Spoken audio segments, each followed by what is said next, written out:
IPS அதிகாரிக்கு பாலியல் தொந்தரவு அளித்த வழக்கில் 3 ஆண்டு சிறை தண்டனை பெற்ற முன்னாள் சிறப்பு டிஜிபி ராஜேஷ் தாஸ் தாக்கல் செய்த மேல்முறையீட்டு வழக்கில் வருகிற திங்கட்கிழமை தீர்ப்பு வழங்கப்பட உள்ளது. இதுவரை கூடுதல் தகவல்களை நமது செய்தியாளர் கோபிநாத் வழங்க கேட்கலாம். வணக்கம் கோபிநாத், இது பற்றின கூடுதல் விவரங்கள் என்ன?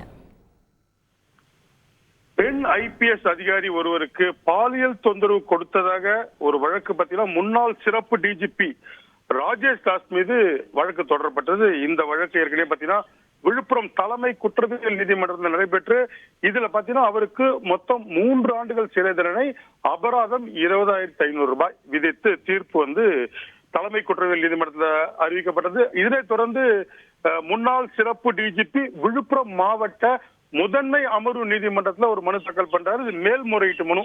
தன்னை இந்த வழக்குல இருந்து விடுதலை பண்ணணும்னு சொல்றாரு. இதனிடையே தொடர்ந்து இந்த வழக்கு விசாரணை நடைபெற்று வருது. இந்த வழக்கின் விசாரணையை வேறு நீதிமன்றத்துக்கு மாற்றணும்னு சொல்லி முன்னாள் சிறப்பு டிஜிபி ராஜேஷ் தரப்புல பாத்தீங்கன்னா சென்னை உயர்நீதிமன்றம், டெல்லியில இருக்கிற சுப்ரீம் கோர்ட் எல்லா இடத்துலயும் அடுத்தடுத்து மனு தாக்கல் பண்றாரு. எங்கேயுமே முடியாதுங்க, நீங்க விழுப்புரம் மாவட்ட நீதிமன்றத்துல மட்டும்தான் இந்த வழக்கு நடந்து முடிக்கணும் அப்படின்ற மாதிரி அவங்களும் அதை சொல்றாங்க. இதன் அடிப்படையில இந்த வழக்கு விசாரணை விழுப்புரம் மாவட்ட முதன்மை அமர்வு நீதிமன்றத்தில் தொடர்ந்து நடந்துருந்துச்சு. இதுல இன்னொரு விஷயம் பாத்தீங்கன்னா, இவர் என்ன சொல்றாருன்னா, சம்பவம் நடந்ததாக கூறப்படுவது கள்ளக்குறிச்சி மாவட்டம் உளுந்தூர்பேட்டைக்கும் பக்கத்துல நடந்ததுன்னு சொல்றாங்க.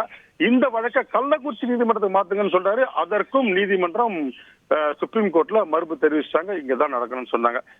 இது தொடர்ந்து பாத்தீங்கன்னா இவரு முன்னாள் சிறப்பு டிஜிபி வழக்கறிஞர் இல்லாமல் தொடர்ந்து 5 நாட்கள் இவரே தன்னோட வாதத்தை நேரடியா நீதிபதி பூர்ணிமா முன்னாடி முன் வச்சாங்க.